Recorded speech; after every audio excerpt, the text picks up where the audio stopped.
అందరికీ వందనాలండి. అందరూ బాగున్నారు అనుకుంటున్నాను. ఇప్పటివరకు మనం కీర్తనల గ్రంథం 1 నుంచి 106 అధ్యాయాలు చదువుకున్నాం. ఈ 106 అధ్యాయాల్లో కూడా అసలు కీర్తనల గ్రంథం దేని గురించి రాయబడింది, మంచి చెడుల మధ్య తేడా, యేసుక్రీస్తు వారి గురించిన ప్రవచనాలు, ఇలా ప్రతిదీ కూడా మనం చదువుకుంటూ వస్తున్నాం. ఈరోజు మనం కీర్తనల గ్రంథం 107 అధ్యాయం నుండి చదువుకుంటూ వెళ్దాం. పంచమ స్కందము అంటే ఈ కీర్తనల్ని 5 భాగాలుగా చేశారు. అందులో 4 భాగాలు, మొదటి 4 స్కందాలు అంతకుముందు మనం చదువుకున్నాం. ఈ 107 అధ్యాయం నుండి 5వ స్కందం, ఇది ఆఖరి భాగం అనమాట. మొదటి భాగంలోనేమో మనం ఎక్కువగా పర్సనల్ ప్రేయర్స్, వ్యక్తిగతంగా దేవుడికి ప్రార్థించడం, సమస్యల నుండి విడిపించు అన్నట్టుగా దేవుడికి ప్రార్థన చేయడం, అవన్నీ కూడా మొదటి భాగంలో మనం చూసాం. రెండవ భాగంలోనేమో సామూహికంగా ఇజ్రాయెల్ అందరూ సమాజంగా కలిసి దేవుడి గురించి ప్రార్థించడం, అటువంటి కీర్తనలు రెండవ భాగంలో ఎక్కువగా చూసాం. మూడో భాగంలోనేమో అసలు కష్టాల్లో ఎలా ఉండాలి, ఆ కష్టాలను ఎలా అర్థం చేసుకోవాలి, ఆ సమయంలో మనం ఎలా ప్రవర్తించాలి, ఇవన్నీ కూడా మూడో భాగంలో మనం చూసాం. 4వ భాగంలోనేమో దేవుడే రాజు, ఈ ప్రపంచం మొత్తం మీద ఆయనకే అధికారం ఉంది అన్నట్టుగా అటువంటి కీర్తనలు 4వ భాగంలో ఎక్కువగా చదువుకున్నాం. ఈ 5వ భాగంలో మాత్రం దేవునికి కృతజ్ఞతలు చెల్లించేవి. ప్రభు మమ్మల్ని విడిపించావు, రక్షించావు, అందును బట్టి కృతజ్ఞతలు అని కానీ, లేదా మమ్మల్ని రక్షిస్తావు కాబట్టి కృతజ్ఞతలు అన్నట్టుగా ఈ 5వ భాగంలో ఎక్కువగా దేవునికి కృతజ్ఞతాస్తుతులు చెల్లించే కీర్తనలు చదువుకుంటాం అనేది గుర్తుపెట్టుకోండి. ఇది ఆఖరి భాగం, ఇది అయిపోతే ఈ కీర్తనల పుస్తకం అయిపోయినట్టే అనేది గుర్తుపెట్టుకోండి. చదువుకుంటూ వెళ్దాం. యెహోవా దయాళుడు, ఆయనకు కృతజ్ఞతాస్తుతులు చెల్లించుడి. ఆయన కృప నిత్యము ఉండును. ఏదో ఒక సమయానికి మాత్రమే కాదు, దేవుని కృప నిత్యము ఉంటుంది. మనం పాపం చేసినప్పుడు కూడా దేవుడు ఎప్పుడు క్షమించడానికి రెడీగానే ఉంటాడు అనే అధ్యాయాలు మనం పైన 105, 106 అప్పుడు మనం ఎక్కువగా చదువుకున్నాం. దేవుడు దయాళుడు కాబట్టి ఆయన ఎప్పుడు క్షమించడానికి, రక్షించడానికి సిద్ధంగా ఉంటాడు కాబట్టి ఆయనకి కృతజ్ఞతాస్తుతులు చెల్లించుడి. యెహోవా విమోచించిన వారు ఆ మాట పలుకుదురుగాక. విరోధుల చేతిలో నుండి ఆయన విమోచించిన వారును, తూర్పు నుండి, పడమట నుండి, ఉత్తరము నుండి, దక్షిణము నుండి, నానా దేశముల నుండి ఆయన పోగు చేసిన వారును ఆ మాట పలుకుదురుగాక. దేవుడు గొప్పవాడు, దేవుడికి కృతజ్ఞతాస్తుతులు చెల్లించాలి, ఇలాంటి మాటలు ఎవరు పలుకుతారు? దేవుడు ఎవరినైతే విమోచించాడో, విమోచించడం అంటే మన సమస్యల నుండి కానీ, మన శత్రువుల నుండి కానీ దేవుడు ఎవరినైతే రక్షించాడో అలాంటి వాళ్ళు దేవుడికి కృతజ్ఞతాస్తుతులు చెల్లిస్తారు. ఆయనే గొప్పవాడు అన్నట్టుగా, ఆయన కృప నిత్యము ఉంటుంది అన్నట్టుగా దేవుడి యొక్క గొప్పతనాన్ని గుర్తిస్తారు. ఇక్కడ ఈ అధ్యాయంలో ముఖ్యంగా మనం 4 రకాల సమస్యలు చూస్తామండి. 4 రకాల సమస్యల్లో ఉన్న వారిని దేవుడు విడిపించినప్పుడు వాళ్ళు దేవుడికి కృతజ్ఞతాస్తుతులు చెల్లిస్తారు అనేది ఈ అధ్యాయం యొక్క భావం. అందులో శత్రువుల చేత పీడింపబడిన వాళ్ళు కేవలం ఇజ్రాయెల్ అని కాదు, మొత్తం తూర్పు, పడమర, ఉత్తరం, దక్షిణం అంటే అన్యుల్లో ఉన్న వాళ్ళు, అలాగే ఇజ్రాయేలీలు కూడా చెరలోకి వెళ్ళిపోయారు కదా, బబులోన్ చెరలోకి, వాళ్ళలో మరలా తిరిగి వచ్చిన వాళ్ళు, అలా అన్ని ప్రాంతాల వాళ్ళు ఎవరెవరైతే సమస్యల్లో ఉన్నారో, శత్రువుల వల్ల సమస్యలైనా అవనివ్వండి, అనారోగ్య పరిస్థితులైనా అవనివ్వండి, ప్రకృతి వైపరీత్యాలైనా అవనివ్వండి, వాటన్నిటి నుండి దేవుడు రక్షించినప్పుడు దేవునికి కృతజ్ఞతాస్తుతులు చెల్లించాలి అనేది ఈ అధ్యాయం యొక్క సారాంశం. మనం చదువుకుంటూ వెళ్దాం. మొదటి భాగం, మొదటిగా ఎవరి గురించి చెప్తున్నారు? వారు అరణ్యమందలి ఎడారి త్రోవను తిరుగులాడుచూ ఉండిరి. ఎవరైతే ఒక మార్గం లేక ఎక్కడికి వెళ్ళాలో తెలియక తిరుగులాడుచూ ఉంటారో, అరణ్యమందలి తిరుగులాడడం అంటే ఇజ్రాయేలీలు 40 సంవత్సరాలు అరణ్యంలో తిరిగారు కదా, కేవలం ఇజ్రాయేల్ అని కాదు, ఎవరెవరైతే ఎక్కడికి వెళ్ళాలో మార్గం తెలియక, ఎటువైపు ప్రయాణించాలో తెలియక, నివాసపురమేమీ వారికి దొరకకపోయాను, ఎటువంటి రక్షణ లేక, బంధువులు, స్నేహితులు వాళ్ళందరూ కూడా దూరం అయ్యి ఇంకా నేను రక్షింపబడడానికి మార్గం ఏమీ లేదు అన్నట్టుగా తిరుగులాడుచు ఎవరైతే దేవుడి కోసం కనిపెట్టుకుని ఉంటారో, ఈ కాలంలో మాత్రమే కాదు ఆ కాలంలో కూడా ఏం చేయాలో తెలియక కష్టాల్లో ఉన్న వాళ్ళని దేవుడు విడిపిస్తాడు అనేది ఈ 4వ వచనం నుండి మొదటి భాగం. అదే చదువుకుంటూ వెళ్దాం. ఆకలి దప్పుల చేత వారి ప్రాణము వారిలో సొమ్మసిల్లెను. వారు కష్టకాలమందు యెహోవాకు మొరపెట్టిరి, ఆయన వారి ఆపదలో నుండి వారిని విడిపించెను. వాళ్ళు దేవుడికి మొరపెట్టారు, దేవుడు వాళ్ళని విడిపించాడు. ఎప్పుడైనా కానీ ఒక మనిషికి సమస్యలు రావడానికి అనేక కారణాలు ఉంటాయి. ఒక్కోసారి మనం తప్పులు చేసినప్పుడే మనకు కష్టాలు రావచ్చు, ఒక్కోసారి మనం ఏ తప్పు చేయకపోయినా మనకు కష్టాలు రావచ్చు, ఒక్కోసారి మన చుట్టుపక్కల ఉండేవాళ్ళు మనల్ని మోసం చేయడం వల్ల కష్టాలు రావచ్చు. కష్టాలు రావడానికి చాలా కారణాలు ఉంటాయి. ఏ కష్టం వచ్చినా కానీ ఆ సమయంలో మనం దేవుడి మీద ఆధారపడాలి. ఎవరైతే రక్షింపబడడానికి మార్గమేమీ లేక దేవుడి వైపు చూసి దేవుడికి మొరపెడతారో దేవుడు వారిని ఖచ్చితంగా ఆ సమస్య నుండి విడిపిస్తాడు, వారికి రక్షణ కలగజేస్తారు. వారొక నివాసపురము చేరునట్లును చక్కని త్రోవను ఆయన వారికి చూపించెను. అంతకుముందు ఎటు నడవాలో తెలీదు, ఏ పని చేయాలో తెలీదు, కానీ ఏ పని చేయాలో ఒక మంచి మార్గాన్ని దేవుడు చూపిస్తాడు. ఎక్కడ ఆశ్రయించాలో, ఎక్కడ స్థిరపడాలో ఒక మంచి చోటును దేవుడు చూపిస్తాడు. అలాగా దేవుడు వాళ్ళని రక్షిస్తాడు. ఆయన కృపను బట్టి, నరులకు ఆయన చేయు ఆశ్చర్య కార్యములను బట్టి వారు యెహోవా యెహోవాకు కృతజ్ఞతాస్తుతులు చెల్లించుదురుగాక. ఏలయనగా ఆశగల ప్రాణమును ఆయన తృప్తిపరిచి ఉన్నాడు, ఆకలి గొనిన వారి ప్రాణమును మేలుతో నింపి ఉన్నాడు. ఇది చాలా ఇంపార్టెంట్ వర్స్ అండి. 9వ వచనం అనేది దేవుడు ఎప్పుడు కూడా ఎవరైతే ఆశగా తన వైపు చూస్తారో, నువ్వే మాకు ఆధారం అన్నట్టుగా దేవుడి మీద ఆధారపడతారో వాళ్ళని ఖచ్చితంగా దేవుడు తృప్తిపరుస్తాడు. వాళ్ళ జీవితంలో ఎటువంటి మేలు కావాలో వాటితో దేవుడు ఖచ్చితంగా నింపుతాడు. అదేంటి? దేవుడికి దగ్గర అవడానికి ఒక మార్గం. ఆ మార్గం తర్వాత మనం అందులో నిలబడుతున్నామా లేదా తప్పిపోతున్నామా ఇవన్నీ తర్వాత. దేవుడు మాత్రం ఆయన వైపు చూసేవారిని ఖచ్చితంగా రక్షిస్తాడు. ఇప్పుడు ఇజ్రాయేలీల్ని ఐగుప్తు బానిసత్వం నుండి దేవుడు విడిపించాడు. విడిపించిన తర్వాత మరలా ఇజ్రాయేల్ దేవుడి చిత్తానుసారంగా నడుచుకుంటారా లేదా లోకంలో కలిసిపోతారా ఇదంతా తర్వాత. కానీ మొదటగా దేవుడిని అడిగినప్పుడు మాత్రం దేవుడు విడిపించాడా లేదా, అలాగే ప్రతి చోట కూడా చేసుకుంటూ వచ్చాడా లేదా, ఎవరైనా కానీ ఆశతో దేవుడి వైపు చూసినప్పుడు దేవుడు ఖచ్చితంగా ఆశ్చర్య కార్యాలు చేసి తన కృపను బట్టి, ఏదో మన మంచితనాన్ని బట్టి కాదు, తన కృపను బట్టే, తన పరిశుద్ధతను బట్టే ఆశ్చర్య కార్యాల ద్వారా దేవుడు వాళ్ళ జీవితాల్లో మేలులు చేస్తాడు. వారందరూ కూడా దేవుడికి మరింతగా దగ్గర అవడానికి దేవుడు ఒక అవకాశాన్ని ఇస్తాడు. ఆ అవకాశం ద్వారా దేవుడి దగ్గరికి వచ్చిన మనం ఏం చేయాలి? దేవుడిని కీర్తించాలి, కృతజ్ఞతాస్తుతులు చెల్లించాలి. ఆ తర్వాత ఎప్పటికీ కూడా మరలా పాపంలో పడిపోకుండా దేవునిలోనే ఎదుగుతూ మంచి విశ్వాసిలాగా మనం ఉండాలి. ఈ 9వ వచనం వరకు కూడా ఎవరైతే ఏ మార్గము లేక ఎటువైపు ప్రయాణించాలో, ఏ పని చేయాలో, తర్వాత ఏం చేయాలో ఇవేవి తెలియక దేవుడి వైపు చూస్తారో వాళ్ళని ఖచ్చితంగా దేవుడు తృప్తిపరుస్తాడు అనేది ఈ వచనాల యొక్క భావం.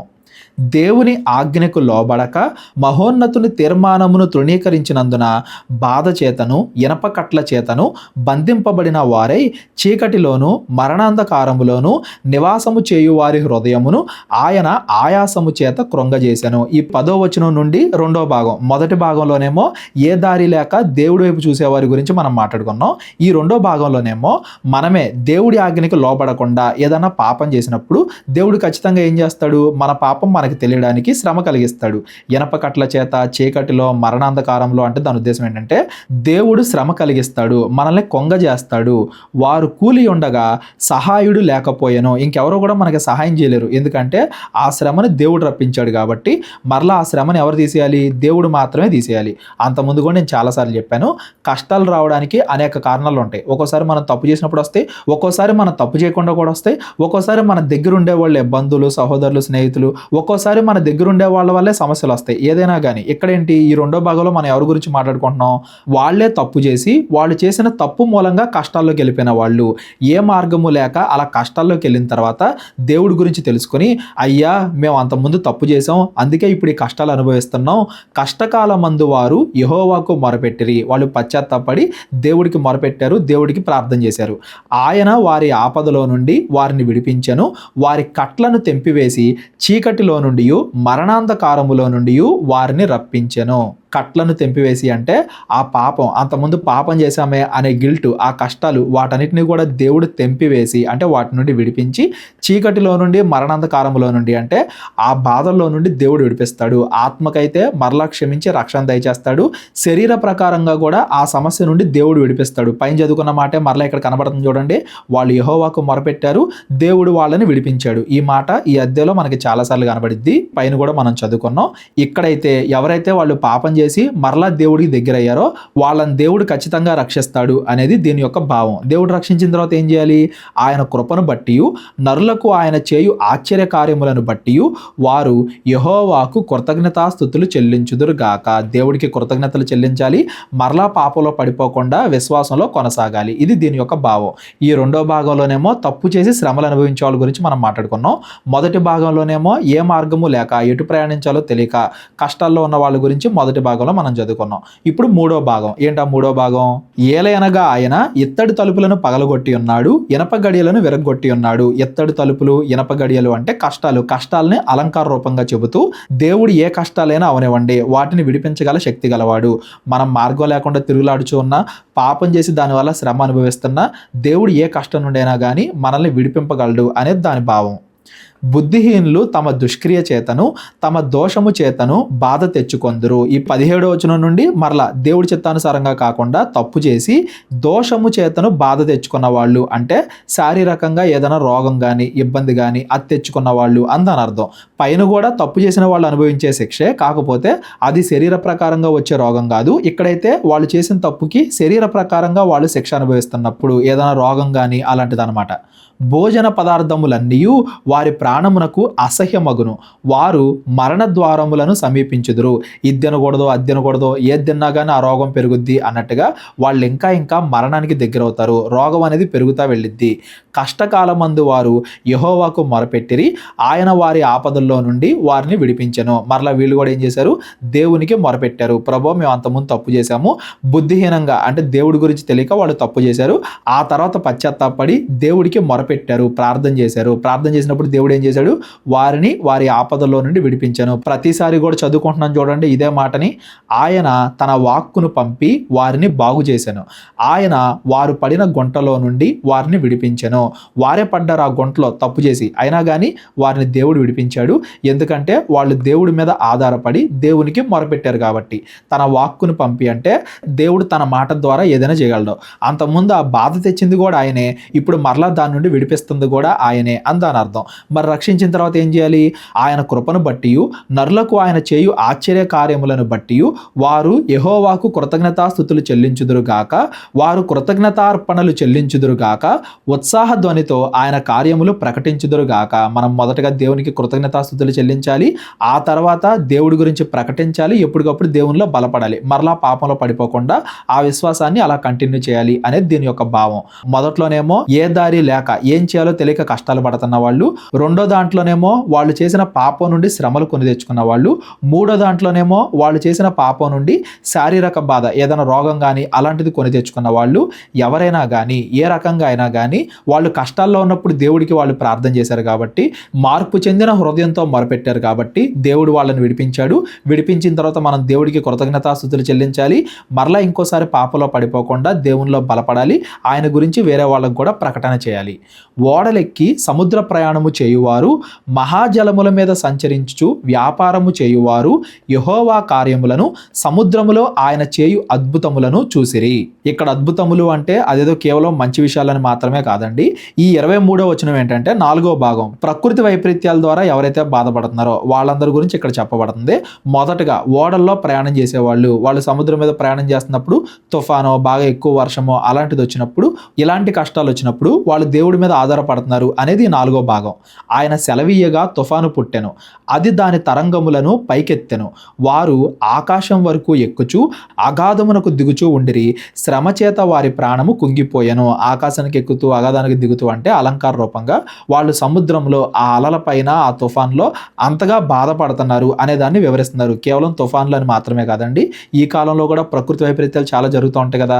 వర్షాలు పడకపోవడమో లేదా అధికంగా వర్షాలు పడడమో, భూకంపం రావడమో, సునామీలు రావడమో, బాగా వరదలు రావడమో, అటువంటి కష్టాల్లో ఉన్నప్పుడు, మనం బాధల్లో ఉన్నప్పుడు మత్తులైన వారి వలె వారు ముందుకు వెనకకు దొర్లుచు ఇటు అటు తూలుచూ ఉండిరి, వారు ఎటు తోచక ఉండిరి. ఇక దాని నుండి బయటపడడానికి ఏ మార్గం లేదు. ఏ మానవుడు కూడా ఆ ప్రకృతి వైపరీత్యాల నుండి రక్షించలేడు. అటువంటి సమయంలో శ్రమకు తాళలేక వారు యెహోవాకు మొరపెట్టిరి, ఆయన వారి ఆపదలో నుండి వారిని విడిపించెను. మరలా అదే మాట, దేవుడికి వాళ్ళు ప్రార్థన చేశారు, దేవుడు వాళ్ళని విడిపించాడు. ఆశగల ప్రాణాన్ని దేవుడు ఎప్పుడు కూడా తృప్తిపరుస్తాడు. ఆయన తుఫానును ఆపివేయగా దాని తరంగములు అణిగిపోయెను, అవి నిమ్మళమైనవి, వారు సంతోషించిరి, వారు కోరిన రేవునకు ఆయన వారిని నడిపించెను. అటువంటి బాధల్లో నుండి కూడా దేవుడు వాళ్ళని రక్షించి వాళ్ళని విడిపించాడు. ప్రతి దాంట్లో కూడా కష్టాల్లో ఉన్నప్పుడు దేవుడి మీద ఆధారపడడం, దేవుడికి మొరపెడతాం, దేవుడు విడిపించడం, ఇది మాత్రం అన్నింటిలో కూడా కామన్గా ఉంది. చూడండి, విడిపించిన తర్వాత ఏం చేయాలంట? ఆయన కృపను బట్టి నరులకు ఆయన చేయు ఆశ్చర్య కార్యములను బట్టి వారు యెహోవాకు కృతజ్ఞతాస్తుతులు చెల్లించుదురుగాక. జనసమూహముల్లో వారాయన్ను గణపరచుదురుగాక, పెద్దల సభల్లో ఆయన్ను కీర్తించుదురుగాక. మరలా ఆ తర్వాత దేవుడికి కృతజ్ఞతాస్తుతులు చెల్లించాలి, మరలా పాపంలో పడిపోకుండా అలా విశ్వాసంలో ముందుకు సాగాలి. ఇప్పటివరకు మనం 4 రకాలు చూసామండి. ఏ మార్గము లేక అటు ఇటు తిరుగులాడుచు దేవుడి మీద ఆధారపడేవాళ్ళు, తప్పు చేసినప్పుడు శ్రమలు అనుభవిస్తూ దేవుడి మీద ఆధారపడేవాళ్ళు, శారీరక శ్రమలు కలిగినప్పుడు దేవుడి మీద ఆధారపడేవాళ్ళు, ప్రకృతి వైపరీత్యాల సమయంలో దేవుడి మీద ఆధారపడేవాళ్ళు. ఏవైనా కానీ సమస్యలను రప్పించేది ఎవరో? దేవుడే. మనం తప్పు చేసినప్పుడైనా శ్రమలు రప్పిస్తాడు, తప్పు చేయకుండా విశ్వాసంలో అభివృద్ధి చెందాలి అన్నప్పుడు కూడా శ్రమలు రప్పిస్తాడు. యోబు జీవితం మనం చూసాం కదా, శ్రమలు రావడానికి అనేక కారణాలు ఉంటాయి, కానీ ఆ శ్రమలు రప్పించే దేవుడే, పరీక్షించే దేవుడే. ఆ పరీక్ష సమయంలో మనం ఇంకా దేవుడికి దగ్గర అవ్వాలి, ఇంకా దేవుడిని బాగా అర్థం చేసుకోవాలి, దేవుడి మీద ఆధారపడాలి. ఎవరైతే దేవుడి మీద ఆధారపడి దేవుడికి ప్రార్థన చేస్తారో ఆ ఆశగల ప్రాణాన్ని దేవుడు ఖచ్చితంగా తృప్తిపరుస్తాడు, వాళ్ళని ఖచ్చితంగా విడిపిస్తాడు. ఆ విడిపించిన తర్వాత మనం దేవుడికి కృతజ్ఞతాస్తుతులు చెల్లించాలి, మరలా పడిపోకుండా వాక్యంలో అభివృద్ధి చెందాలి, ప్రకటన చేయాలి అనేది ఈ అధ్యాయం యొక్క ముఖ్యమైన భావం. అప్పుడైనా కానీ ఇప్పుడైనా కానీ అలా దేవుడి మీద మనం ఆధారపడాలి అనేది ఈ అధ్యాయం యొక్క భావం. దేశ నివాసుల చెడుతనమును బట్టి ఆయన నదులను అడవిగాను, నీటి బుగ్గలను ఎండిన నేలగాను, సత్తుగల భూమిని చవిటి పర్రగాను మార్చెను. మరలా వర్షాలు పడకపోవడం, ఇలాగా ఇది ఇంకో ప్రకృతి వైపరీత్యం. ప్రకృతి మొత్తం దేవుడి కంట్రోల్లోనే ఉంటుంది. దేశ నివాసుల చెడుతనమును బట్టి అంటే ఆ దేశంలో ఉండే ప్రజలు చెడ్డగా నడుస్తూ ఉంటే నదుల్ని అరణ్యాలుగా, నీటి బుగ్గలను ఎండిన నేలగా, సత్తుగల భూమిని చవిటి పర్రగా, దాన్ని తిరగదిప్పేవాడు, దాన్ని నాశనం చేయువాడు ఆయనే. అరణ్యమును నీటి మడుగ్గాను, ఎండిన నేలను నీటి ఓటల చోటుగాను ఆయన మార్చి, వారు అచట నివాసపురము ఏర్పరచుకొనున్నట్లును, పొలములో విత్తనములు చల్లి ద్రాక్ష తోటలు నాటి వాటి వలన సస్యఫల సమృద్ధి పొందినట్లును ఆయన ఆకలి గొనిన వారిని అచట కాపురం ఉంచెను.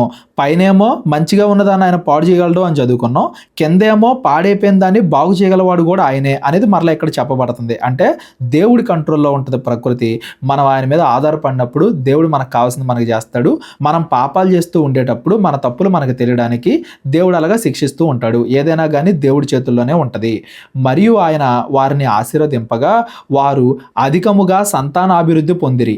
ఆయన వారి పశువులను తగ్గిపోనియలేదు. ఇవన్నీ కూడా మనం ఇజ్రాయెల్ గురించి గమనిస్తాం. పాత నిబంధనలో ఎక్కడైనా కానీ దేవుడు ఒకరి మీద కృప చూపించాలి అంటే పరిస్థితులు ఎలా ఉన్నా కానీ ఆయన వాటిని మార్చగలడు. వారు బాధల వలనను, ఇబ్బందుల వలనను, దుఃఖం వలనను తగ్గిపోయినప్పుడు రాజులను తృణీకరించుచు త్రోవలేని ఎడారిలో వారిని తిరగలాడజేయువాడు. ఒకవేళ వాళ్ళు బాధలో ఉన్నారనుకో, ఇజ్రాయెల్ని జ్ఞాపకం చేసుకోండి. అంతకుముందు ఐగుప్తు బానిసత్వంలో ఉన్నారు. ఐగుప్తీలు పెట్టిన బాధలు, దుఃఖాలు అవన్నీ కూడా వాళ్ళు భరించారు. ఆ సమయంలో రాజుల్ని సైతం, ఐగుప్తు రాజుని సైతం దేవుడు తృణీకరించి అసలు అరణ్యంలో ఎవరు నడుస్తారు, ఎర్ర సముద్రంలో ఎవరు నడుస్తారు, అసలు అక్కడ దారి లేదు, త్రోవ లేదు అనే సమయంలో కూడా దేవుడు వాళ్ళని అక్కడ నడిపించగలడు. అట్టి దరిద్రముల బాధను పోగొట్టి వారిని లేవనెత్తెను, వాని వంశమును మందవలే వృద్ధి చేసెను. యథార్థవంతులు దాన్ని చూసి సంతోషించుదురు, మోసగాండ్రు అందరూ మౌనముగా ఉందరు. ఇదంతా కూడా ఎందుకు జరిగింది? ఇజ్రాయేలీలు ఆ కాలంలో దేవుడికి మొరపెట్టారు కాబట్టి. ఎప్పుడైనా కానీ దేవుడికి మొరపెట్టినప్పుడు దేవుడు వాళ్ళ బాధను వింటాడు, వాళ్ళ ప్రార్థన వింటాడు, ఖచ్చితంగా వాళ్ళని విమోచిస్తాడు, రక్షిస్తాడు. ఇక్కడ దారి లేదు, త్రోవ లేదు అని ఎవరైనా అనుకోవచ్చు. అటువంటి సమయాల్లో కూడా దేవుడు ఎవరినైనా కానీ రక్షించగలడు. బుద్ధిమంతుడైన వాడు ఈ విషయములను ఆలోచించును. యెహోవా కృపాతిశయములను జనులు తలపోయిదురుగాక. అంటే ఎప్పటికప్పుడు గుర్తు తెచ్చుకోవాలి జనాలందరూ కూడా. బుద్ధిమంతులందరూ కూడా ఆలోచించాలి. వీటి గురించి ఆలోచించి ఏ సమయంలో అయినా కానీ మనం దేవుడికి ప్రార్థన చేయాలి. దేవుడు ఖచ్చితంగా విడిపిస్తాడు. కృతజ్ఞతాస్తుతులు చెల్లించేంత గొప్పగా తన ఆశ్చర్య కార్యాల ద్వారా దేవుడు మనందరినీ కూడా రక్షిస్తాడు అనేది ఈ కీర్తనలు 107వ అధ్యాయం యొక్క భావం. కీర్తనల గ్రంథం 108వ అధ్యాయం, గీతము, దావీదు గారి కీర్తన. ఈ కీర్తనలో 107వ అధ్యాయం అనేది ఎవరు రాశారు అనేది సైడ్ హెడ్డింగ్ లేదు. ఇది కూడా దావీదు గారు రాసి ఉండొచ్చు అని మనం అనుకోవచ్చు. ఈ 108వ కీర్తన అయితే దావీదు గారే రాస్తున్నారు. చదువుకుంటూ వెళ్దాం. దేవా, నా హృదయము నిబ్బరముగా ఉన్నది, నేను పాడుచు స్తుతిగానము చేసేదను, నా ఆత్మ పాడుచు స్తుతిగానము చేయును. ఇది కూడా దేవుడికి కృతజ్ఞతలు చెల్లించే కీర్తనే.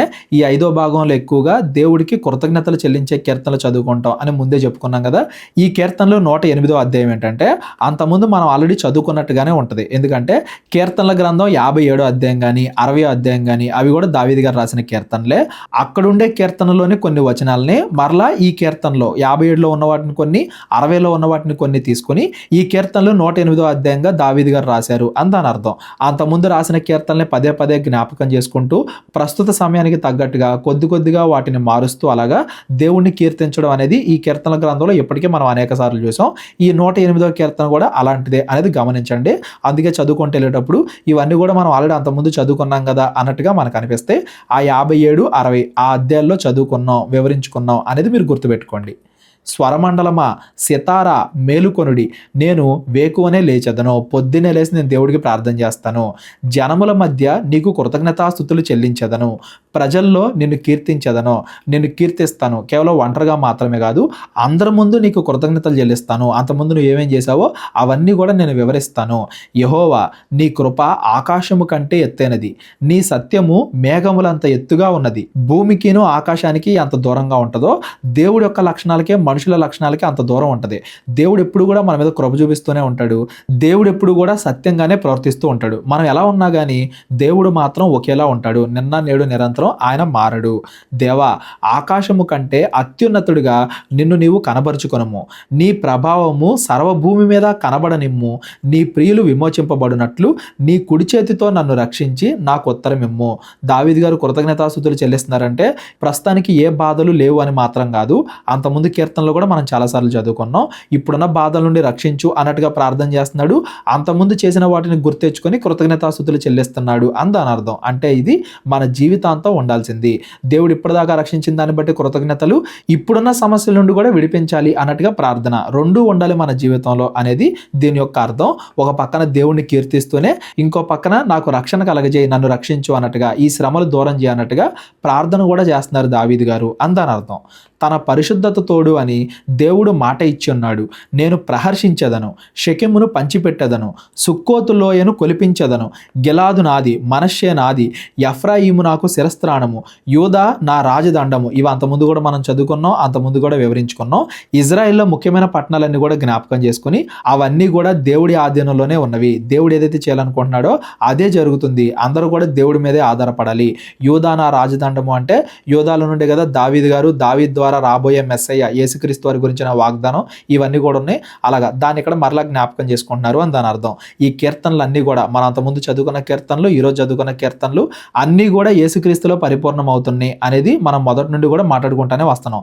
ఇంతకుముందు చదువుకున్న 107వ అధ్యాయం కూడా అవన్నీ కూడా పాతకాలంలోనే అప్లై అవుతాయి, యేసుక్రీస్తులో పరిపూర్ణం అవుతాయి. యేసుక్రీస్తు వారు ప్రతి సమస్య నుండి మనుషుల్ని ఎలా రక్షించగలడో, ఎంత శక్తి గలవాడో అవన్నీ కూడా మనం సువార్తలు చదివేటప్పుడు మనకు అర్థమవుతూ ఉంటాయి కదా. అంటే యేసుక్రీస్తులో అవన్నీ కూడా పరిపూర్ణం అవుతున్నాయి. యేసుక్రీస్తు వారి రెండవ రాకడలో ఇంకా పరిపూర్ణంగా సమాప్తం అయిపోతాయి. ఈ భూమి అంతమైపోయి కొత్త భూమి కొత్త ఆకాశం పరలోకానికి మనం వెళ్ళిపోతాం. అనగా యేసుక్రీస్తు వారి రెండవ రాకడలో ఇవన్నీ కూడా కంప్లీట్గా నెరవేరిపోతాయి. యేసుక్రీస్తు వారిలోనే ఇవన్నీ కూడా పరిపూర్ణం అవుతున్నాయి అనేది కూడా మనం గుర్తుపెట్టుకోవాలి. వాటన్నిటిని కూడా దావీదు ద్వారా ముందే దేవుడు చెప్పిస్తున్నాడు అని దాని అర్థం. ఈ కీర్తనలన్నీ కూడా దావీదు తర్వాత కాలంలో చదువుకుంటున్నారు జనాలు. మరి దావీదు చనిపోయిన తర్వాత కూడా దావీదు గురించి వాళ్ళు మాట్లాడుకుంటున్నారు అంటే అది దావీదు గురించి కాదు, దావీదు నుండి రాబోయే మెస్సయ్య గురించి అనేది మనం గమనించాలి. ఇవి ఆల్రెడీ మనం కీర్తనల గ్రంథం 60వ అధ్యాయంలో ఎక్స్ప్లెయిన్ చేసుకున్నాం. మరలా ఇక్కడ మనం చదువుకుంటున్నాం. మోయాబు నేను కాళ్ళు కడుక్కొను పళ్ళెము, ఎదోం మీదికి నా చెప్పు విసరజేయుదును, ఫిలిస్తీన్లను బట్టి జయోత్సవము చేయుచున్నాను. పైనేమో ఇజ్రాయెల్ పట్టణాలు చెప్పాడు, ఇక్కడేమో ఇజ్రాయెల్ చుట్టుపక్కల ఉండే దేశాలు. కేవలం ఇజ్రాయెల్ దేశం మాత్రమే కాదు, ప్రపంచంలో ఉన్న ప్రతి దేశం కూడా దేవుడి ఆధీనంలోనే ఉంది. దేవుడు ప్రతిదాన్ని కూడా కంట్రోల్ చేస్తాడు. కేవలం ఇజ్రాయెల్ దేశం, ఇజ్రాయెల్ ప్రజలు మాత్రమే కాదు, ప్రతి దేశం పైన నాకే అధికారం ఉంది అనేదాన్ని దేవుడు ఎలా వివరిస్తున్నాడు. మోయాబు నేను కాళ్ళు కడుక్కొని పళ్ళెము, ఎదోం మీదకి నా చెప్పులు విసరజేస్తాను, ఫిలిస్తీన్లు విజయోత్సాహము అంటే అవి కూడా నా ఆజ్ఞను బట్టే ఉంటాయి. ఎప్పుడు వాటిని దీవించాలి, ఎప్పుడు వాటిని శిక్షించాలి, ఎప్పుడు ఒక దేశం మీదకి ఇంకో దేశం మీదకి రావాలి, ఏదైనా కానీ నేను అవకాశం ఇవ్వడం బట్టే జరుగుతుంది. ఒకరిని శిక్షించాలన్నా ఒకరిని రక్షించాలన్నా ప్రతిదీ నా చేతుల్లోనే ఉంటుంది అనేదాన్ని అలంకార రూపంగా దేవుడు ఇక్కడ ఇలా వివరిస్తున్నాడు అని అర్థం. దాని ఉద్దేశం మనం తప్పు చేస్తుంటే దేవుడు చేస్తున్నాడని, మనం మంచి చేస్తుంటే దేవుడు చేస్తున్నాడని కాదండి. మనం తప్పు చేయాలా మంచి చేయాలా అనేది మన మీదే ఆధారపడి ఉంటుంది. కాకపోతే దానివల్ల జరిగే పరిణామాలు, నిన్ను శిక్షించాలా, ఎవరి ద్వారా శిక్షించాలి, ఏ సమయంలో శిక్షించాలి, రక్షించాలా, ఏ సమయంలో శిక్షించాలి, ఎవరి ద్వారా, ఇవన్నీ కూడా దేవుడి ఆధీనంలో ఉంటాయి అని దాని అర్థం. ఇప్పుడు దాకా చెప్పిన దాంట్లో ఎవరికైనా ఏమైనా అర్థం కాకపోతే డిస్క్రిప్షన్లో నా నెంబర్ ఉంటుంది, కాల్ కానీ వాట్సాప్ కానీ చేయండి. కోటగల పట్టణములోనికి నన్నెవడు తోసుకొని పోవును, ఎదోములోనికి నన్నెవడు నడిపించును. దేవా, నీవు మమ్మును విడనాడి ఉన్నావు కదా, దేవా మా సేనలతో కూడా నీవు బయలుదేరుట మానివేసి ఉన్నావు కదా. అంతకుముందు ఇజ్రాయేలీలు ఎదోమును ఓడించినప్పుడు, ఫిలిస్తీన్లను ఓడించినప్పుడు ఎవరి ద్వారా ఓడించారు? దేవుడు వాళ్ళకి సహాయం చేయబట్టే కదా. దేవుడు సహాయం చేసినప్పుడు వాళ్ళు యుద్ధాలు గెలుస్తున్నారు. దేవుడు ఎప్పుడైతే తన సహాయాన్ని వెనక్కి తీస్తాడో అప్పుడు ఇజ్రాయేలీలు యుద్ధాలు ఓడిపోతున్నారు. ఇజ్రాయేల్ శ్రమల్లో ఉన్నప్పుడు ఆ సమయంలో దేవుడికి ఈ విధంగా ప్రార్థన చేస్తున్నారు అని దాని అర్థం. అంతకుముందు కూడా మనం చదువుకున్నాం. దేవుడు ఎప్పుడు వాళ్ళకి సహాయం చేస్తాడు? వాళ్ళు మంచిగా ఉన్నప్పుడు సహాయం చేస్తాడు. దేవుడు ఎప్పుడు తన సహాయాన్ని వెనక్కి తీసుకుంటాడు? ఇజ్రాయేల్ తప్పు చేసినప్పుడు వాళ్ళు మరలా మారేంత వరకు దేవుడు వాళ్ళని శ్రమలకు అప్పగిస్తాడు. అలాగా అంతకుముందు నువ్వు మాకు సహాయంగా ఉండడం వల్లే మేము గెలిచాము, ఇప్పుడు నీ సహాయం లేకపోవడం వల్లే మేము శ్రమలు అనుభవిస్తున్నాము. మనుషుల సహాయము వ్యర్థము, శత్రువులను జయించుటకు నీవు మాకు సహాయము దయచేయము. దేవుని వలన మేము శూర కార్యములను జరిగించదము, మా శత్రువులను అనగదొక్కువాడు ఆయనే. దావీదు గారు ఎందుకు అంత గొప్ప భక్తుడు అంటే, తాను శ్రమల్లో ఉన్నప్పుడు కూడా సైన్యం ఇంకా ఎక్కువగా ఉంటే బాగుండేదేమో, అది చేస్తే బాగుండేదేమో, ఇది చేస్తే బాగుండేదేమో అన్నట్టుగా తన జ్ఞానం పైన ఆధారపడకుండా దేవుడు సహాయం ఉంటేనే ఏదైనా జరిగిద్ది. మేము ఇప్పుడు ఓడిపోతున్నామంటే, ఇప్పుడు మేము శ్రమల్లో ఉన్నామంటే దేవుడు సహాయం చేయట్లా. దేవుడు ఎందుకు సహాయం చేయట్లా? ఒకవేళ దేవుడు సహాయం చేయాలంటే మనం ఏం మార్చుకోవాలి? మనం ఏ పాపం చేసామనే దాన్ని బట్టి దేవుడు మనకు దూరం అయ్యాడేమో, దాన్ని గుర్తించాలి, మనం మారు మనసు పొందాలి అన్నట్టుగా దేవుడి మీదే సమస్తము ఆధారపడింది అనే విషయాన్ని దావీదు గారు గుర్తించారు. అందుకే దావీదు గారు ప్రార్థన చేస్తున్నారు. దేవుడు ఖచ్చితంగా తర్వాత రక్షిస్తాడు అనే దాన్ని కూడా ముందుగానే గుర్తించి ముందుగానే దేవునికి కృతజ్ఞతాస్తుతులు చెల్లిస్తున్నాడు. ఇక్కడ ప్రశ్న ఏంటంటే, మనం దాన్ని గుర్తించగలుగుతున్నామా? ఏది జరిగినా, మన శ్రమల్లో ఉన్నా, మనం విడిపింపబడినా అది దేవుడి వల్లే జరుగుతుంది. దేవుడు దాన్ని ఎందుకు కలిగించాడు? మనం ఏదో పాపం చేయబట్టి కలిగించాడా, లేదా ఏ పాపం చేయకుండా అయినా కానీ కలిగించాడా, లేదా మనం ఏదైనా మార్చుకోవాలా, లేదా మన కుటుంబం ఏదైనా మార్చుకోవాలా, దేవునిలో ఇంకా ఎలా అభివృద్ధి చెందాలి అన్నట్టుగా మనం దేవుని చిత్తాన్ని గుర్తించగలుగుతున్నామా? ప్రతి దానికి కూడా దేవుడి మీద ఆధారపడగలుగుతున్నామా అనే దాన్ని ఈ అధ్యాయం నుండి మనం నేర్చుకోవాలి. పైన 107వ అధ్యాయంలోనేమో మనం ప్రార్థన చేస్తే దేవుడు ఖచ్చితంగా రక్షిస్తాడు అనేది మనం చదువుకున్నాం. ఈ 108వ అధ్యాయంలో కూడా మనం రక్షింపబడాలంటే ఖచ్చితంగా దేవుడి సహాయమే కావాలి, మనుషుల సహాయం సరిపోదు, మనుషుల సహాయం వ్యర్థము, దేవుణ్ణే మనం ఆశ్రయించాలి అనేది ఈ కీర్తనలు 108వ అధ్యాయం యొక్క భావం. కీర్తనల గ్రంథం 109వ అధ్యాయం కూడా ఈరోజు మనం చదువుకుందాం. 110వ అధ్యాయం నుండి రేపొద్దున మనం చదువుకుంటూ వెళ్దాం. ప్రధాన గాయకునికి అతనికి అప్పగింపబడుతుంది దావీదు కీర్తన. ఇది కూడా దావీదు గారి కీర్తనే. నా స్తుతికి కారణభూతుడగు దేవా, మౌనముగా ఉండకుము. ఈ మొదటి వచనంతోనే మనకు అర్థం అవ్వాలండి. ఈ 109వ కీర్తన దావీదు గారు శ్రమల్లో ఉన్నప్పుడు, తన శత్రువులు తాను చంపాలనుకున్నప్పుడు, అటువంటి సమయంలో శ్రమల్లో ఉన్నప్పుడు ప్రభువా మౌనముగా ఉండకు, నన్ను రక్షించు అన్నట్టుగా ఆ సమయంలో చేసిన కీర్తన ఇది అనేది మనం గమనించాలి. ఈ 109వ కీర్తన చాలామంది అర్థం చేసుకోవడానికి కొంచెం కష్టపడుతూ ఉంటారండి. ఎందుకు అర్థం చేసుకోవడానికి కష్టపడతారు? మనం ఎలా అర్థం చేసుకోవాలి? ఇదంతా కూడా కింద మనం చదువుకుంటూ వెళ్దాం. నన్ను చెరపవలెను అని భక్తిహీనులు కపటం గల తమ నోరు తెరిచి ఉన్నారు. వారు నా మీద అబద్ధములు చెప్పుకొనుచున్నారు. నన్ను చెరపవలెను అంటే నన్ను చంపాలి, నన్ను నాశనం చేయాలి అన్నట్టుగా భక్తిహీనులు ప్రణాళికలు వేస్తున్నారు. తమ నోరు తెరుచుకొని ఉన్నారంటే వాళ్ళు దానికోసం ప్రణాళికలు వేస్తున్నారు, చెడు మాటలు మాట్లాడుతున్నారు, చెడు చేయాలి అన్నట్టుగా చూస్తున్నారు, అబద్ధాలు చెబుతున్నారు, నేను చేయనివి కూడా చేసినట్టుగా చెబుతున్నారు. దావీదు గారు ఎన్ని శ్రమల్లో ఉన్నారు, శ్రమల్లో రాసిన కీర్తనలు ఇవన్నీ కూడా ఈ కీర్తనలు మొదటి నుండి కూడా మనం అనేక రకమైన చదువుకున్నాం. ఎంతమంది దావీదు గారిని మోసం చేశారు, అయినా కానీ దావీదు భక్తుడిగా ఎందుకు నిలబడ్డాడు, దేవుడు దావీదుని మంచివాడు అని ఎందుకు అన్నాడు, దావీదు గారి జీవితం ఎలా గడిచింది, ఇవన్నీ కూడా సమూయేలు గ్రంథాలు, రాజుల గ్రంథాలు, ఈ కీర్తనల గ్రంథం అనేక సార్లు మనం మాట్లాడుకున్నాం. అవన్నీ కూడా గుర్తుంటే ఈ కీర్తన ఇంకా బాగా అర్థమవుతుంది అనేది గుర్తుపెట్టుకోండి. నన్ను చుట్టుకొని నా మీద ద్వేషపు మాటలు ఆడుచున్నారు, నిర్నిమిత్తముగా నాతో పోరాడుచున్నారు. నేను వాళ్ళని ఏం చేయకపోయినా కానీ నిర్నిమిత్తంగా వాళ్ళే నా మీద కుట్ర పని నన్ను చంపాలనుకుంటున్నారు. నేను చూపించిన ప్రేమకు ప్రతిగా వారు నా మీద పగబెట్టి ఉన్నారు. అయితే నేను మానక ప్రార్థన చేయుచున్నాను. నేను వాళ్ళ మీద ప్రేమనే చూపించినా కానీ వాళ్ళే నా మీద పగబెట్టుకుని ఉన్నారు. దావీదు గారు సౌలు విషయంలో కానీ, అబ్షాలోము విషయంలో కానీ, తన స్నేహితుల విషయంలో కానీ ఎన్నిసార్లు మోసగింపబడ్డాడు, ఎలా శ్రమల్లోకి వెళ్ళాడు, అవన్నీ కూడా మనం అక్కడ చదువుకున్నాం. ఆ సమయంలో కూడా నేను మానక ప్రార్థన చేయుచున్నాను. నేను నా బలాన్ని నమ్ముకోవట్లేదు, నిన్నే నమ్ముకుంటున్నాను, నీ మీదే ఆధారపడుతున్నాను అన్నట్టుగా దావీదు గారు ప్రార్థన చేస్తున్నారు. నేను చేసిన మేలునకు ప్రతిగా కీడు చేయుచున్నారు. నేను చూపించిన ప్రేమకు ప్రతిగా నా మీద ద్వేషం ఉంచుచున్నారు. అదే మాట మరలా చెప్తున్నాడు చూడండి. అంతకుముందు నేను ఎవరినైతే ప్రేమించానో వాళ్ళే నా మీద ఇప్పుడు తిరుగుబడుతున్నారు.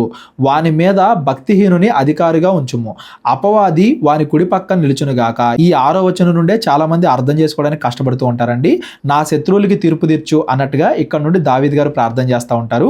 భక్తిహీనుని అధికారిగా ఉంచు అంటే ఇజ్రాయేల్ తప్పు చేసినప్పుడు దేవుడు ఏం చేశాడు, ఆ ఫిలిస్తీన్లకో, అష్షూరీలకో, బబులోనీలకో వాళ్ళకి బానిసలుగా పంపించాడు. చెడ్డ వాళ్ళకి బానిసలుగా ఉన్నప్పుడు ఇజ్రాయిల్ ఎన్ని ఇబ్బందులు పడ్డారో అవన్నీ కూడా మనం అంతకుముందు పుస్తకాల్లో చదువుకున్నాం. అలాగా భక్తిహీనులకు వాళ్ళని అప్పగించు, అపవాది వాడి కుడి పక్కన ఉండును గాక అంటే వాళ్ళు చేసిన వాటికి వాళ్ళని శిక్షించు అని దాని అర్థం. ఈ 6వ వచనం నుండి జనాలు అర్థం చేసుకోవడానికి ఎందుకు కష్టపడతారంటే వాళ్ళు అంతకుముందు దావీదు జీవితం తెలియకపోవడం వల్ల.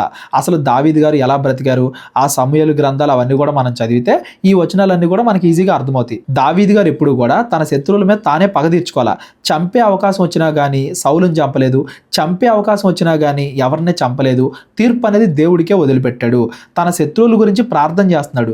వాళ్ళు ఎంతగా ఇబ్బంది పెట్టినా, ఎన్నిసార్లు ప్రాణాపాయ సమస్యల్లోకి వెళ్ళినా కానీ దావీదు గారు దేవుడికే ప్రార్థన చేశారు కానీ తానే తన చేతుల్లోకి తీసుకొని ఎప్పుడూ కూడా ప్రతీకారం తీర్చుకోవాలా, పగ తీర్చుకోవాలా.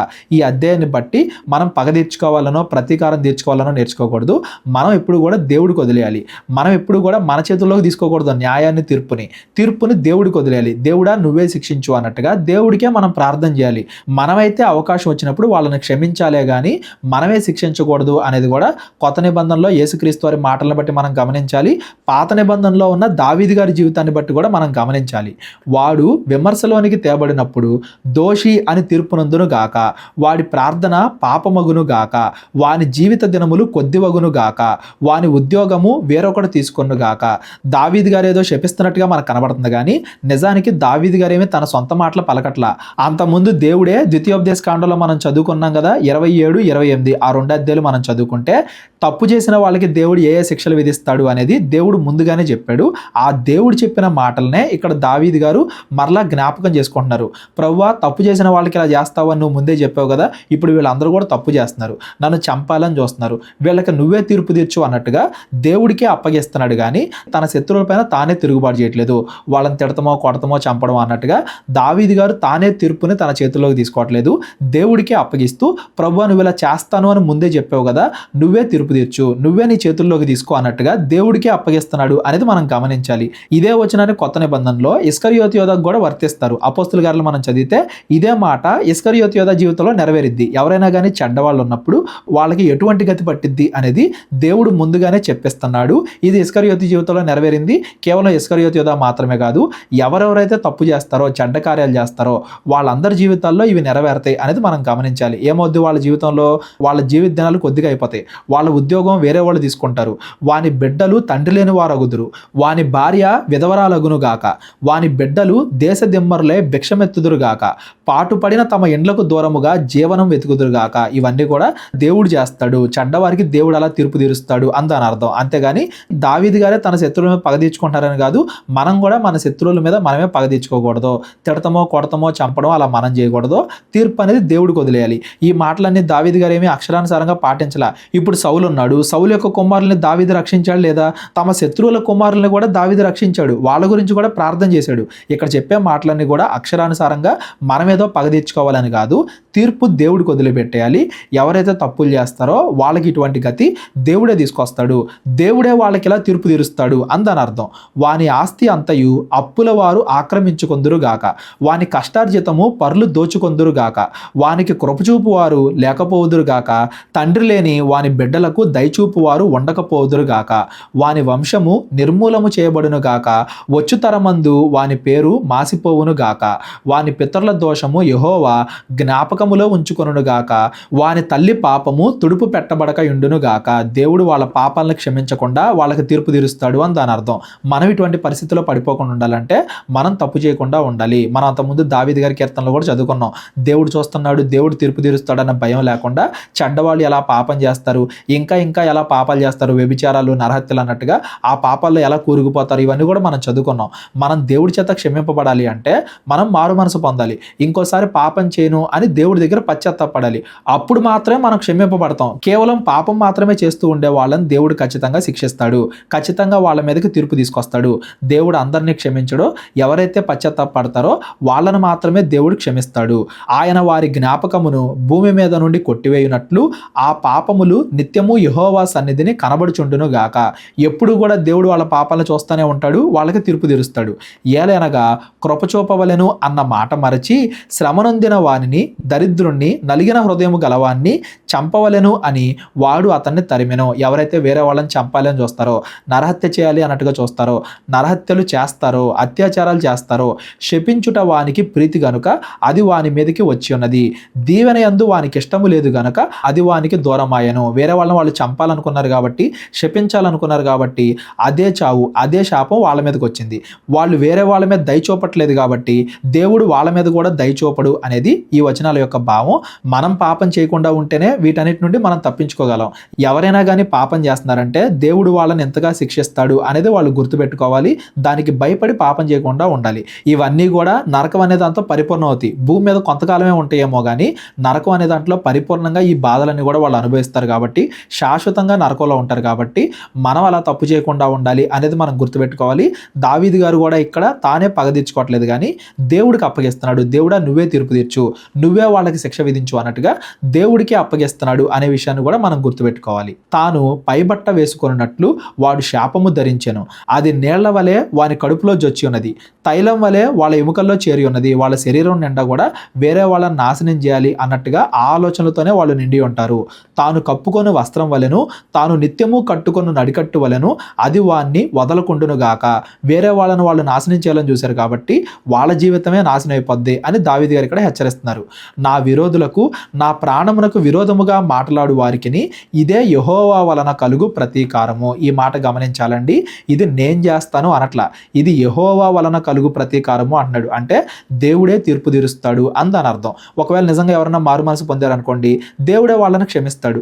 అది దేవుడికి మాత్రమే తెలుసు కాబట్టి ఒకళ్ళ మనసులో ఏమనుకుంటున్నారు, వాళ్ళ మనసులో వాళ్ళు చెడు ఆలోచనలు పెట్టుకున్నారా, మంచి ఆలోచనలు పెట్టుకున్నారా, ఒకని హృదయ లోతుల్లోకి దేవుడు మాత్రమే చూడగలడు. కాబట్టి దేవుడి తీర్పే కరెక్ట్గా ఉంటుంది. నేను తీర్పు తీర్చను, దేవుడే తీర్పు తీర్చాలి, దేవుడే వాళ్ళకి ప్రతీకారం తీర్చాలి అన్నట్టుగా దేవుడికే అప్పగిస్తున్నారు దావీదు గారు అనేది మనం గమనించాలి.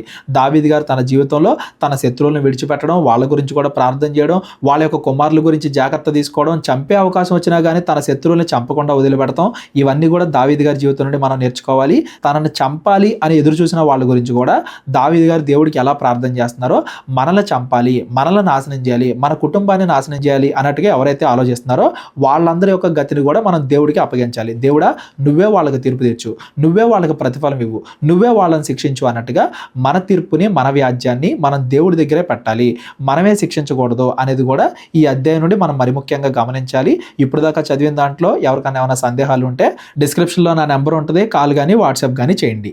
యెహోవా ప్రభువా, నీ నామమును బట్టి నాకు సహాయము చేయుము, నీ కృప ఉత్తమమైనది గనుక నన్ను విడిపింపుము. నేను దీన దరిద్రుడను, నా హృదయము నాలో గొచ్చబడి ఉన్నది, సాగిపోయిన నీడవలే నేను క్షీణించి ఉన్నాను, మిడతలను పారదోలునట్లు నన్ను పాలదోరుదురు. దావీదు గారు తను తగ్గించుకుంటున్నారు. నేను దీన దరిద్రుడను, సాగిపోయిన నీడవలే అంటే కొద్దిలో నేను అంతరించిపోయేలాగా ఉన్నాను, మిడతలను పారదోలినట్టు నన్ను కూడా పారదోదురు అంటే నేనంత హీన స్థితిలో ఉన్నాను. ఒక పక్కన తాను తగ్గించుకుంటున్నాడు, ఇంకో పక్కన తాను ఎంత శ్రమల్లో ఉన్నాడు అనేది ఈ మాటల ద్వారా వివరిస్తున్నాడు. ఉపవాసము చేత నా మోకాళ్ళు బలహీనమాయను, నా శరీరము పుష్టి తగ్గి చిక్కిపోయాను, నేను అంతగా ప్రార్థన చేస్తున్నాను.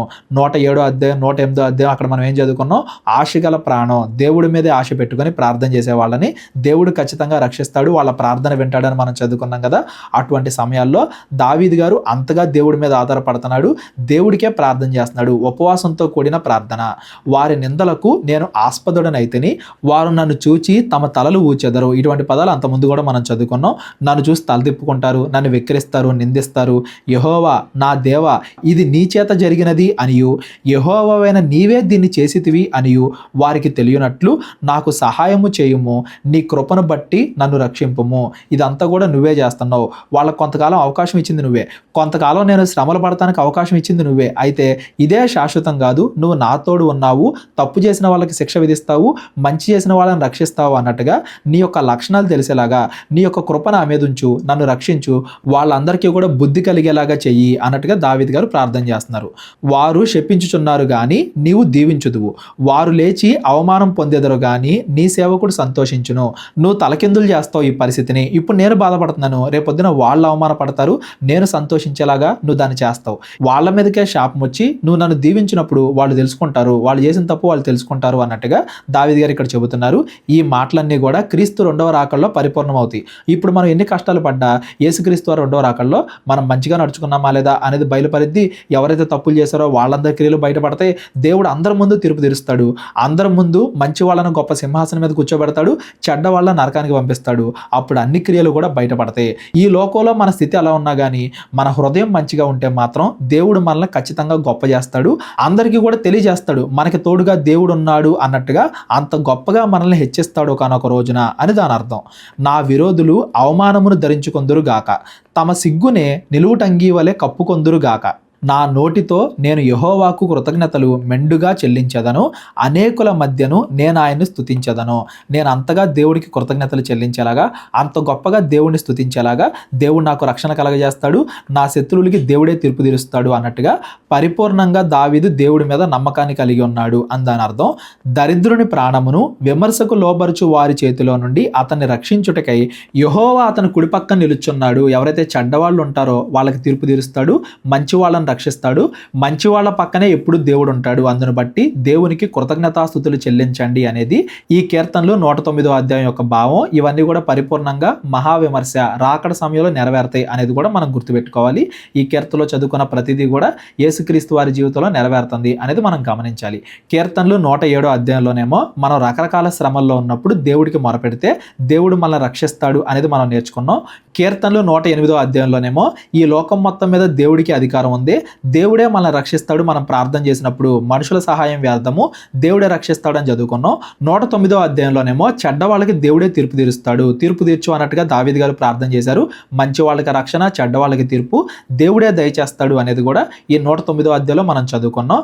అన్నింటికన్నా ముఖ్యంగా ఈరోజు చదువుకున్న కీర్తనలన్నింటిలో కూడా దేవునికి మనం కృతజ్ఞతాస్తుతులు చెల్లించాలి. అలా చెల్లించే విధంగా దేవుడు మనల్ని రక్షించాలి. రక్షించాలంటే మనం దేవుడికి మొరపెట్టాలి అనేది ఈ రోజు చదువుకున్న కీర్తనల యొక్క భావం. ఈ రోజు చదువుకున్న దాంట్లో ఎవరికైనా ఏమైనా అర్థం కాకపోతే డిస్క్రిప్షన్లో నా నెంబర్ ఉంటుంది, కాల్ కానీ వాట్సాప్ కానీ చేయండి. కీర్తనలు 110వ అధ్యాయం నుండి మనం రేపొద్దున చదువుకుందాం. మా పరిచర్య గురించి ప్రార్థించండి. ప్రేరేపణ కలిగిన వాళ్ళు మీ కానుకల ద్వారా మమ్మల్ని బలపరచండి. అందరికీ వందనాలు. దేవుడు మనందరినీ కూడా దీవించి ఆశీర్వదించును గాక. అందరికీ వందనాలండి. కేవలం 30 వీడియోస్లో బైబిల్ నేర్చుకోండి అనే ఎంతో విలువైన ఈ కోర్స్ జస్ట్ ₹1 మీకు కావాలి అంటే మీ పేరు, మీ ఊరు ఈ నెంబర్కి వాట్సాప్ చేయండి. ఈ కోర్సులో ఏ విషయాలు ఉంటాయో ముందుగానే తెలుసుకోవడానికి ఈ వీడియో పాస్ చేసి టాపిక్స్ అన్నీ చదువుకోండి. క్రైస్తవులందరూ ఈ బైబిల్ కోర్స్ వినాలి అని మేము కోరుకుంటున్నాం. అందరినీ దేవుడు దీవించును గాక. ఆమెన్.